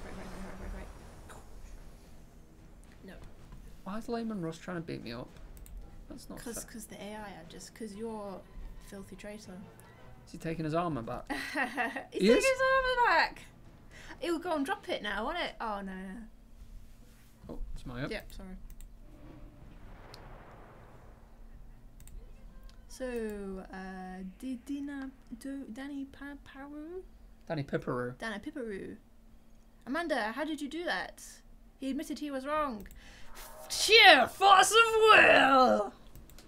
Hey. Because I was actually right, I think. Yeah, that's pretty much how it works. It's nice. Let me just revel in this for a bit. Usually I'm wrong. It's very annoying. Usually you are wrong, I agree. Yes. Paladin. I'm saying Paladin because of you now. Sorry, ending a turn. Take experience. Go on. Do you guys prefer Horus or Talisman? For me, it's Talisman. But I prefer, I prefer quite the like. fan. What? Go on, You'll get a reputation. yeah, I know. I just like the fancy element of it. I prefer kind of traditional fancy opposed to space fantasy. Mm. Despite my my top 2 TV shows of all time being Stargate and Farscape. Mm. Well, they are quite fantasy. Stargate less so, but Farscape, oh my days. Farscape is very, very fantasy-esque in Yeah. its science fiction approach. Yes. And I suppose Stargate is even less sci-fi. It's The sci-fi. It's a bit more, yeah, well, the it's a moments bit where more like drama. as drama opposed to like space sci-fi. Yeah. It's not as if it's floating about in space constantly in battles. Yeah. Normally they're taking on the replicators or Summit whenever they're floating in ships. Ben Browder and Claudia Black. I absolutely mean those two. How did Firefly not make that list? Because Firefly sucks. Oh, I went there, but Farscape. I have to admit, I'm not the biggest fan of Firefly, but I can see the appeal why people really, really liked it. I like it's the equivalent of me going Benedict Cumberbatch at you. Yes. But if someone said to me, but Alan Tudyk, I would go absolutely fair enough. Who's Alan Tudyk? In Firefly, he's Wash, but Alan Tudyk was the angry ginger one in A Knight's Tale. Okay. He is the You ever voice watched, of the rope. You ever watched Dollhouse? I tried, but that was also 'Cause awful. That's Josh. He's got him in it as well. Alan Tudyk. The guy with blonde hair. He plays the driver, the driver in Firefly. Yes. Okay. Yeah. He's in Dollhouse. It's because it's Joss Whedon. And Joss Yeah. Whedon and Alan Tudyk are long pals. But Alan Tudyk is dead good. I love Alan Tudyk. Alright. He's also... Bit of a man crush on him. absolutely. He's just a very, very good actor. He does do quite a variety because Yeah. I've watched it. I've seen his acting in Dollhouse, and the character he plays in Dollhouse is completely different from the Firefly character. Oh, what are you getting at? So in the chat, Shots fired. And the internet raged. Everyone's angry at me because Firefly's terrible. It's not my fault. I like that. Yes, indeed. So what's that? So Raging Whiskey says there's nothing wrong with a. With Benidorm Cumberland. He acts perfectly fine. He's very good. I just finished watching Sherlock. Yeah. And the end of season 3 is so good. Yes, I liked. Have you seen? Are you up to date with Sherlock? I've seen the 3 seasons. I've not seen the Christmas special because it's not on Netflix. Ooh, okay. So you know the one where he like becomes like a drug addict to filter out that that doctor. That is the That end. is- That's season finale. that That's is- season 3. Cut so well, Yes. so artistically. It just. I mean, I've been watching American Gods as well, and although the story's a little slow, just the way it's shot is just so nice to watch, and the music is just is a complete experience. Sorry to interrupt. It's quite alright. Not what I was expecting. Who's your biggest man crush? Raging Whiskey said Chris Hemsworth. Oh, that's Thor. Thor. I found No, totally understand that. He's pretty good looking. You can understand that, but the big Scottish man that is Raging Whiskey, Yeah. I wasn't Totally understand expecting him to go for someone similar. Ish. that. I think what's it? It's in. Oh, I'm taking your go. yeah, Why- well, you are taking my go. I don't understand. You pointed at the mouse. I didn't. You I gesticulated? probably went like that as I moved away, and you interpreted that as me pointing. Yeah, Chris Hemsworth. He's pretty good looking. Because he was in the new Ghostbusters film with Yes. the girl actors, which I don't think was that bad. I don't understand why people were hating Not on it. saying. It's alright. It's because girls. Yeah, who likes them? I thought it was alright. It was terrible. Not a big fan of the original. Yeah. I was born after Ghostbusters, so I don't have the level of affection of it coming out. Bill Murray is not a comedy legend to me. Oh, now it's your turn. Hey. I think it's the type of humour. Yeah, it's very much a generational thing, most likely. Raging Whiskey, shots fired again.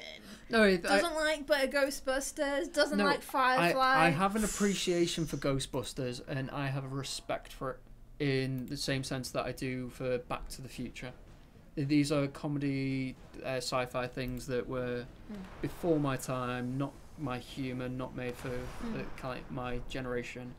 But I get the place they have historically. Firefly's just not very good. It wasn't made good or written good. Alan Tudyk was good in it. Okay. But no, because I really so there was a Obama does have a lovely voice, just to yeah, he does. Goodness, he was talking about Obama. Paul Lydon. Oh, right. In forms of man crush. Has a man crush on Obama? Can Not totally on understand that Obama, as well, to be just on his honest. voice. Fair enough. Do you know there was a guy who was at my sixth form who was skinny and weedy, but my lordy lord, he had the sexiest voice ever. It's very confusing. It's like- funny looking at images or pictures of people who are voice actors. Because Nolan North has a reputation because he's an attractive human being who plays attractive characters in video games. Yeah, he's pretty good looking. But if you look at, find the You're not- pictures of a lot of no, random okay, voice okay, actors, Okay, you are not you've who you'd confused expect. me. You've confused me slightly. So there's Nolan North and there's Tory something or other. Tyler, Okay. he's plays Handsome Jack in Borderlands. I Yeah, remember yeah, that. that's Nolan North. He's not that good looking. It's not Nolan North. Handsome Jack's the other dude. So There's oh damn it. Okay, sorry. The last of us. Tory Baker. That's his name. Troy Baker. Troy Baker. He's good Handsome looking. Jack. Is he? Yeah. All right. So there's Nolan North and there's Troy Baker. That's why they are renowned, because they are attractive human beings that are also very good voice Nolan actors. North isn't attractive. In your opinion. He's not attractive. Right. No. Nolan North. No. He's for an old. He's like Patrick Warburton. He reminds me of. He has a face for voice acting. That's not a face of radio. He's not for me. He wouldn't be a man crush for me. Troy Baker, all the way. Troy. Absolutely. Damn it. Troy Baker. We're getting totally distracted and not paying attention to the game. We'll be here forever. People are there going, come on, show us the fighting fantasy thing. We're gassing about. Ah, he looks Troy like Baker. someone. He's great. I love Troy Baker. Who is it that he looks like? It's just like, you know, can just stroke the cheeks. Troy Baker. Oh, are you going for it as well? I am. I'll try and support. Yes. I don't have a talisman, so you best. You got 13 range combat. Yeah. So I've gone up a bit, and then I'm gonna go back down, and then I'm gonna go up and call and give it what for. That's what I was gonna do. But you need to go for it. Yep, because we'll be here forever. No, you're ahead of Ferrus Manus. So if you land there first, when he engages with Horus, Horus will get the bump. Horus will get the bump. If he gets there first, you have to face the bump first. That's true. Okay. Troy Baker. I need a man with a beard. Sorry, Gareth. What does that mean? It's not a real beard, is it? It's like Right, I know this. Dust, But when did I wasn't saying that I'm a specimen that should be admired. Right, next year I have seen Back to the Future. It was alright. Seen The Terminator. Good film, especially the second one. Dead good. Goonies, meh. I watched that the other day. Actually, I've never seen it. The Goonies. Yep. So you have seen it now. I have seen it now. So I thought it was alright. I It's enjoyed alright. it. It's a nice, wholesome family film. Yes. Have you seen The Little Rascals? I have not. That's next on your list. Then. Okie dokie. That's also old family film. That's Right. dead good. But because I think you were talking about different humour and sensibility. You move back. Yes, unintentionally. I started doing it, and then you went, "Oh, that's a terrible idea," and then I was like, "Might have already started doing it." Annihilate. Pew pew. Pew pew. Super bomb. Super mom. Super bomb. Super bomb. So is this something that you kids talk about? Super bomb. I didn't understand the reference. It's a Rooster Teeth reference. Oh. In fact, it's one. I'm sure it's about facial hair as well. Rooster Teeth do shorts, so they do like 3-4 minute sketches effectively. Mm-hmm. And back in the day when they were all dead funny and good, there's one about shaving facial hair to save money. I think was the concept of it. Okay. But the sketch is, as they're talking, he's losing more facial hair, and the other guy who's not paying attention, every time he looks up, he's got less hair. And to the point where he's got no eyebrows and he's wearing a like bald cap, and he's just kind of like, how we talk? When did this happen? And the conversation starts with Bernie Burns sitting down going pew pew pew pew super bomb, and then going into the sketch. Fair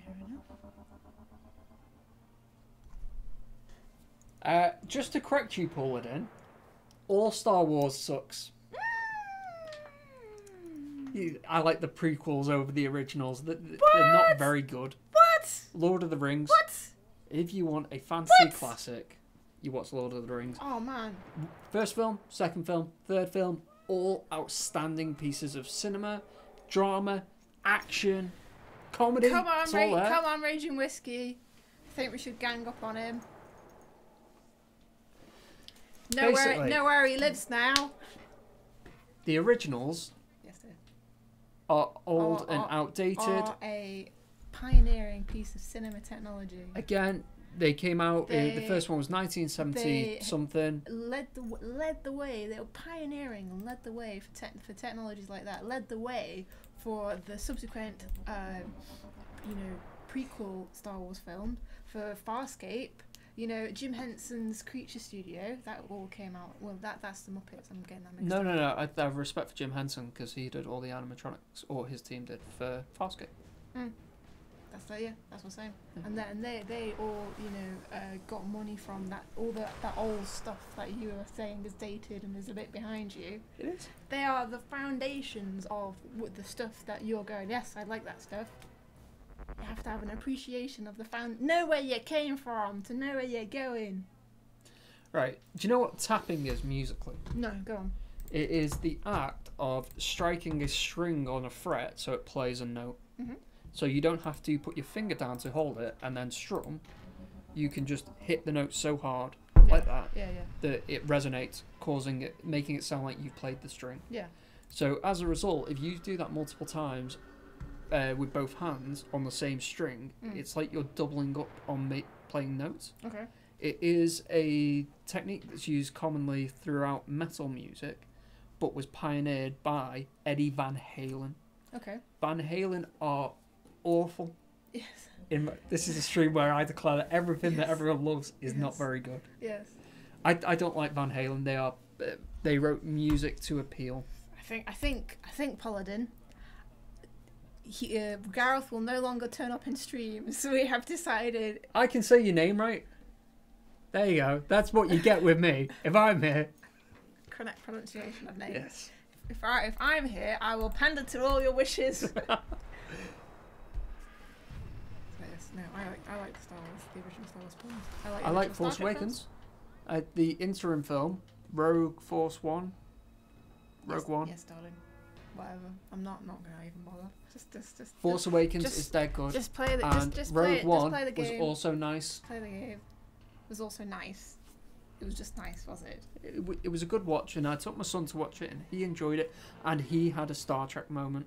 Yes. Which a Star Wars moment. He had a sci-fi moment that he will remember, I think. Yes. Because there was a moment above the planet where all of the big old battle. The good guys come in. Mm-hmm. What are the good guys called in Star Wars?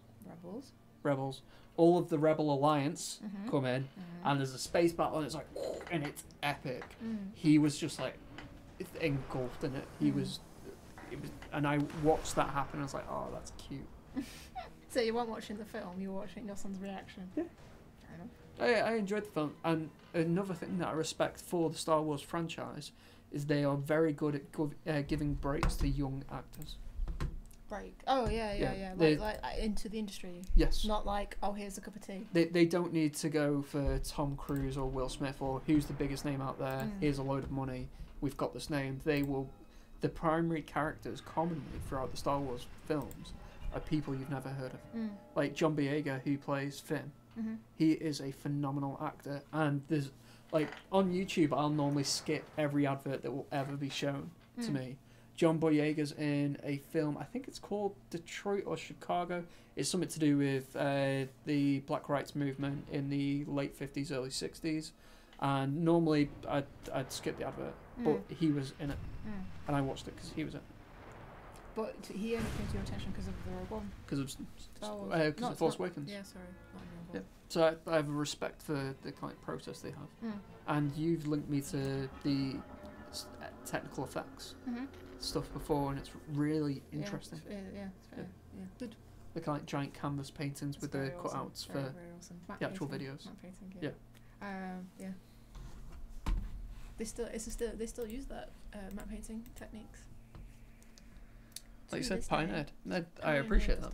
Pioneered it, and all the modern techniques that they're using for is all stemmed from movies like Star Wars. So there's a technique called match moving, where it's basically you have the camera on a pre-programmed route, and so they'll shoot it, and the camera will go da da da da, and then they'll change some bits, and they'll shoot it again, the camera going da da da da da. And then they'll put the two pieces of film over the top of each other so that this thing appears there. And that technique is still used today. And even on I was amazed by this. So West Wing, you ever watched that? Yes. They have so much special effects in that film. It's mind blowing. TV series. TV series. It is crazy. I mean that is, it's not even like so like Rogue One. You're like, well, obviously it's a science fiction film. There'll be special effects in that. But that's terrible role. You know, West Wing, those big long shots that they do, the camera rigs that they made up for that, they you know, originally came up with on films like Star Wars. I can't think where the Steadicams originally came from, I have to confess. But all like the colour correcting, green screens, because they couldn't exactly empty. Like the magic behind Washington. us. Yeah. High tech stuff, this. So, but yeah, it's fascinating. I think it's really cool. It is. There you go. Hang on. I really think the music is what makes Star Wars transcend. It's John That's true. Williams. Yeah, that sounds about right. It's your turn, by the way, as well. We're about to lose. If Yeah. you're here for the Fighting Fancy video, the Yeah. AI is about to beat us. Yeah, so it'll be on soon, guys, so don't panic. But it's I think it's John Williams, because I could be wrong. I'm sure somebody in the chat will correct us on who the composer is. There you go. John Williams is the man. Thank you very much, sir. Mr. Miss, apologies, sorry. Danny. Oh, Danny Peru. Danny Pipperoo. Danny Pipperoo. Thank you very much, Danny Pipperoo, for correcting me there. Yeah, there's John Williams, Hans Zimmer, and Danny Elfman.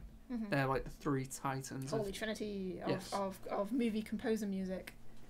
Right. There's like anything that is ever on. considered sacred in Get a in. film score. Yeah. It's John Williams, like the E.T. moments, the Star Wars moments. You can definitely tell John Williams. They have a certain style, don't you think? I was trying to think. So I had a little epiphany the other day. Of so when you approach a picture, I understand how you would approach a picture to make it look nice. Yes. So there's approaching a picture and going stickman and then the end. But there's approaching a picture where you go in with layers and you have to do research on certain bits to make it look correct, and the whole thing to try and make that image look decent and appealing. Rule of three Yeah, all this gubbins. And I was just like, I wouldn't even know where to start on composing a piece of music. It's even piano. Even like little sort of pop musics, all the way up to like the big old movie scores. I had no idea where to start. It was just because I think I went to see Hans Zimmer live, and I was just like, I have no idea how this person does it. That's just magic. I have more of a knowledge of that, but obviously the level of talent is on a genius scale when we talk about John Williams. John Williams, Hans Zimmer, Danny Elfman, and if you look at game composers like Masaru Iwata, Nobuo Uematsu, and the Final Fantasy guys, their appreciation for scale and music and atmosphere and tension and emotion is... Because I was telling before, I saw that Nobuo Uematsu live, and it was just amazing. Nobuo Uematsu? Go say Nobuo. Uematsu. Nobuo. Uematsu? I went to see Nobuo Uematsu. Alright. What? Oh! hang on. Penny dropped!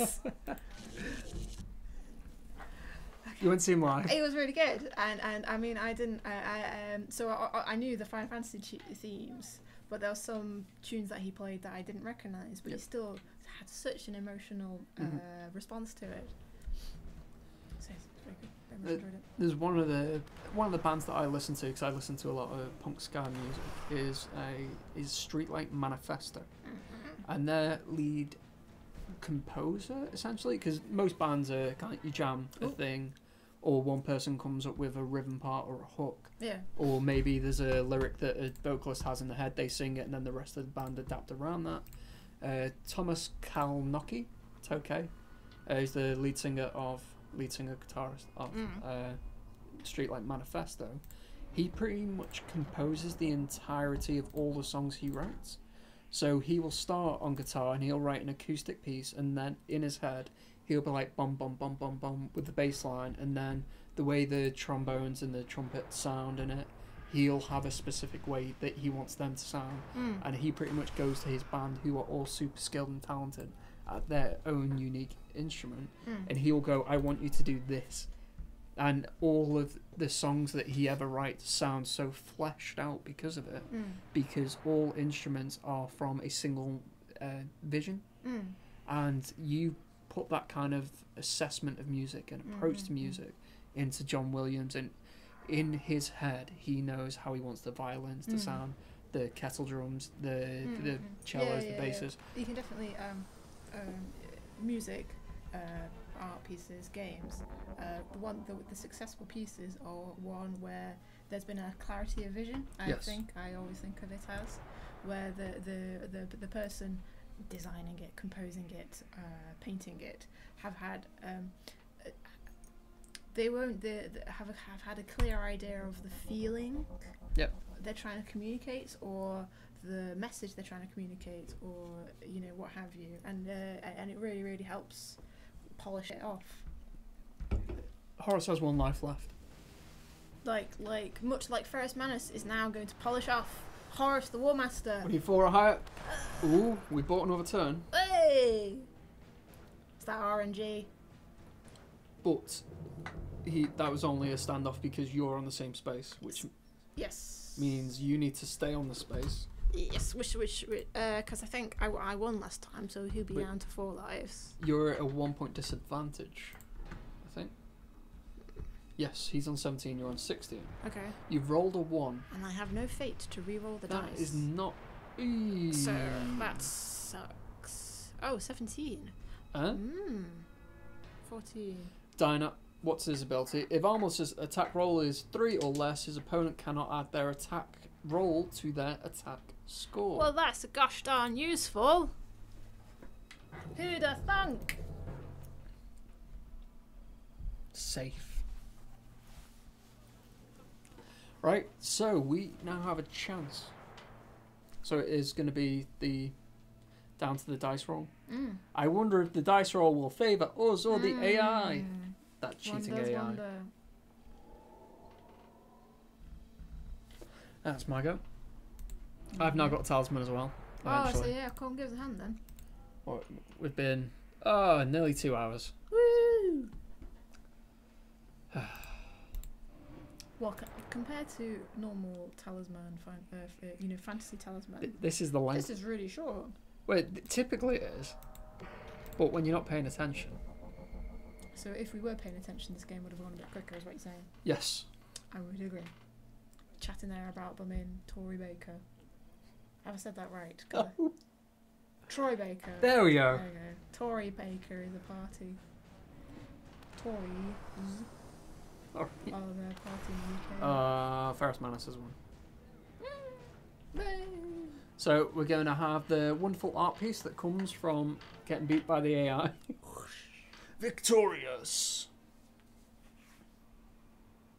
Because for the new endings, there's new little animatics as well, which I'm looking forward to seeing. Yes. For I have not seen them.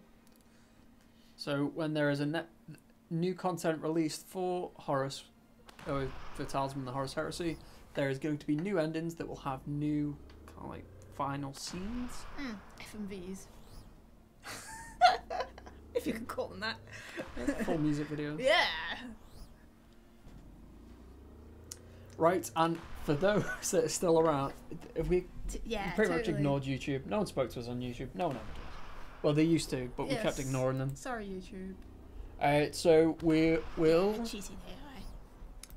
Right, is there anything we want to get out before we do the Fighting Fancy video? I was not given a sheet. Steam sale. Get money off our stuff. Woohoo! Coming soon. We were on Bundle Stars. Not sure if we still are. You might get money off there as well. Yeah. Dragon expansion coming soon. Fighting Fancy coming soon. Horus Heresy new stuff coming soon. New Horus Heresy stuff coming soon. Smash Up coming soon. It's all coming soon. We've got loads and loads of stuff. So it's a wonder we have time to do this, really. Postcard. Bulletin. Yes. I have sent you a message. Tomorrow morning I will get your address off you and we'll arrange that. I will make a note to remind him because I have a terrible memory. I imagine yours is.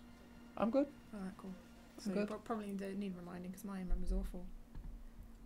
And our screen keeps going white because I'm like doing this, ducking and diving over the place. Right, thank you very much for coming by. Paladin, thanks for being here for 2 hours. Thank you for staying. It's been lovely. It's been lovely chatting with you all. It's always good. It was very nice of you to give us your Stop time. Stop Stop by. by. If you want to be on stream in the future, typically we, at least every other stream is a devs versus community stream. Yeah. So yeah, if you want to jump in and get in the Dragon beta, I think we're doing a Dragon stream next week, and that may be the one that we do without sudden death. So it'll just be play to complete. So maybe you want to start that bit earlier. By the way. Yeah, but then I think Paladin's American, given that he said math and he likes Obama's voice. It doesn't really mean anything. Paladin, you'll have to let us know where you are. Well, he's going to for the postcard. Yes, yeah. We'll figure something out. Anyway. Yes, indeed. Yeah, so that's Australian. Woohoo! Love it. Love your Eurovision entry. It was fabulous. Yeah, thanks, Australia. Yeah. Wait, why do Australians say math? Don't know. Or are you just being edgy and Apparently, I say maths. Maths. Is that a word? Or is that an Americanism? Maths? No, math is an accepted shorthand for mathematics. Okay. Americans say math. Alright. They don't say maths. Okay, fair enough. Okay, cool. Cool. Cool, That's Shayla. fabulous, darling. Right. You do math. Right, it's been ages since we've badly slaughtered accents. We normally do bad accents. No. Yeah, we've learnt from previous experiences. We are not going to slaughter terrible accents. No, last time we had someone who was Belgian, which triggered us like doing French accents or something. Because what does a Belgian accent sound like? I don't know. No, I think we should. Yeah, Fighting Fancy trailer. Do the Fancy trailer. Thanks. Because people are there going, oh, for God's sake, just do it. Well, they will be by the time they're watching this back. Yes, thank you very much. Thanks for stopping by. We're Nomad Games. We'll see you next week, Thursday, 5 PM at British Summertime, which is UTC +1. Right, now to switch over. Thank you very much. Bye.